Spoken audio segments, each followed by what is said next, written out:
Hello ladies and gentlemen, I'm Michael, it's Monday and let's have a look at what's going on in social media news and of course the biggest story, the trending topic, Twitch. What is DMCA and why are you using the excuse, what about fair use, wrong? Firstly, let's have a look at what happened. This week there was an influx of DMCA takedown requests for clips from 2017 to 2019. What this means is all about background music. So what this means is the record labels and people that own the copyright on the music that Twitch streamers have been using in their backgrounds have said enough is enough and have ordered those to be taken down through copyright. Now, obviously, this has angered a lot of people. 2017, 2019, that's 2 years of clips. And there are a lot of clips on Twitch. A lot of people have been wondering, why now? Is this even legal? Is the DMCA system being abused? And we're going to have a look at the nitty-gritty of it. So firstly, let's have a look at what Twitch has said officially. This week we've had a sudden influx of DMCA takedown requests for clips with background music from 2017 to 2019. If you're unsure about your rights to audio in past streams, we advise removing those clips. We know many of you have large archives and we're working to make this easier. This is the first time we've received mass DMCA claims against clips. We understand this has been stressful for affected creators and are working on solutions. I just ate chocolate. It makes me so... Why do I do it? I don't know. And we're working on solutions, including examining how we can give you more control over your clips. We adhere to the DMCA, which requires that we take action on content and streamer accounts upon notice from rights holders, as happened this week. Our guidelines for music have not changed, so please reference them here. So one of the big misinformation campaigns that was going along is that something happened at Twitch and they did a policy change, and that's why all these DMCA strikes happen. That is not the case. Twitch has always had the same guideline on music, and that is that you cannot use copyright material. If you use copyright material, you run the risk of getting copyright strikes. You get enough copyright strikes, you will lose your account. That has always been the guideline and the policy. And here's just a little thought for you here. It's not just music. Those games that you are playing, you can be copyright striked for them. That is not your content. You didn't create that game. No, you can't play that game for hours on end and claim fair use. That's not how fair use works. We'll get into that later. So be happy that they're just coming for the music, because the day that they come for the games, it's going to be a hard time for a lot of people. So that was the first thing we need to address. There has been no change of the Twitch guidelines that allowed this to happen. So blaming Twitch for this, not the case. Copyright holders simply decided to start enforcing their copyrights. The next thing that was most noticeable on social media was people saying that Twitch need to do something to fix this. Again, not the case. Let's have a look at their last tweet here. We adhere to the DMCA, which requires that we take action on content and streamer accounts upon notice from rights holders. Twitch will do nothing about this, and you shouldn't be asking them to. Twitch is providing a platform for you to make money. As part of that, you are required to follow the law and the policies and procedures set out by Twitch. If you choose to not do that, that's on you. Twitch have to take action, because if they don't take action, they risk losing their platform. They risk losing everything from not enforcing copyright. So no, Twitch is not going to make it easier for you to skirt these copyright laws, and you shouldn't be asking them to. You should simply be using their platform in a lawful manner. The next big thing that people love to talk about is these copyright laws are out of date, horribly out of date and antiquated. That's not the case. This is just people saying that these laws are out of date because it's not letting me do what I want to do.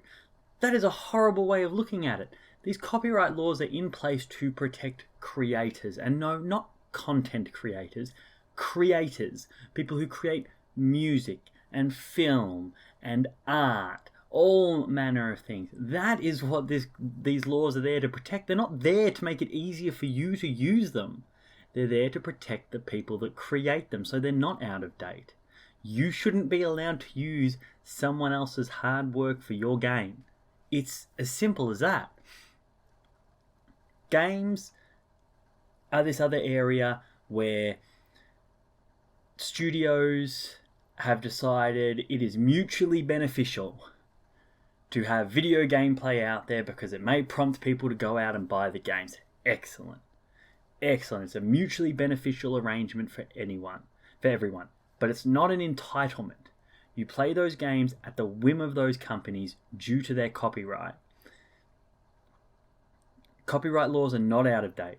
Copyright laws do not need to be updated. You just need a reality check on what you can and can't do. One of the other things going around that is flat out not correct, if music is in a game, then the license has already been paid and I can stream it. No, you can't. You cannot do that. That music has specifically been licensed for its appearance in the game, not its appearance in your stream. The license does not cover you, a third party, playing the game to an audience. This is like if you put a DVD or you go back and put a VHS in, one of the first warnings you get is about reproduction and playing it for an audience. You're not allowed to do that because what you have purchased is not licensed to do that.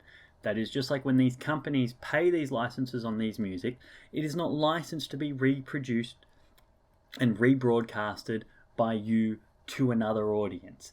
It is for the people playing the game and the people playing the game only. That's how the license works.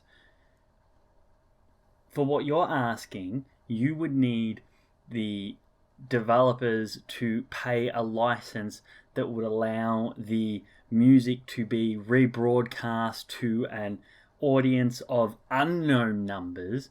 I can't see a company A agreeing to that. And B, if they did, it would be a ridiculous amount of money because there's no data on how many people you're going to be transferring that money to. And so, transferring that money to? I don't know why I said that. Playing that music to. So that's not going to happen. And people say, well, they've already been paid for it to be in the game. Yeah, but that's not how music works. Artists get a cut of every view. Everything's trackable now. It's on YouTube and on Spotify, on Apple Music. They get a cut based on how many views they get. So even if you're using it as background music, you've got Spotify up, you've even got a paid account for Spotify, and you're listening to music in the background, the artist is getting revenue for that based on your one view. But if you're playing that to 10 people, 100 people, 1,000 people, 10,000 people, they're missing out on revenue from those views. And there are differing points of view on Twitter about this. Like, no one comes to a stream to listen to music, but then right under that tweet you'll see, how am I supposed to watch an art stream without music? So clearly music is important to streaming, and some people are seeing this, well, no one's coming to listen to music. They're choosing to be ignorant. That's fine. But other people are saying, like, I don't think I can sit in an art stream without some music in the background. Creators, fortunately here, content creators have options. There are free libraries of music that you can listen to. You just can't listen to mainstream copyrighted music. You need to go to the YouTube free audio library and download there and make a playlist. And yeah, it's not going to be the greatest music in the world because it's free, but it's an option. So sitting there and saying, what about fair use, is not going to solve your problem. You need to start thinking outside the box. Speaking of fair use, a lot of people clearly using that term don't know what it means. I'm not a lawyer, so I'm not going to get into the nitty-gritty of it, but the most basic way that it can be put, and a simple Google search will show you this, most general sense, fair use is any copying of copyrighted material done for a limited is literally the first word, and transformative purpose. Transformative, such as to comment upon, criticize, or parody a copyrighted work. So that's how people like Weird Al Yankovic are able to make their parody songs. You listening to it as background music is doing none of those things. So therefore, you can't use it. This is the law. Don't be upset about it. Just be better. Do the right thing. Then you don't have to worry about this. If you need music for your stream, create your own music. Go on Fiverr. I'm sure you can make an arrangement with an independent artist there. That way everyone wins. And last but not least, just because these artists have money doesn't entitle you to use their content for free. That's not how it works. You don't get to a certain level of success and then just let people steal from you. You wouldn't like it if it was you. They don't like it when it's them. Respect the copyright. This is not Twitch's fault. This is everyone who has been ignoring the policy this entire time. Thank you. Have a great day.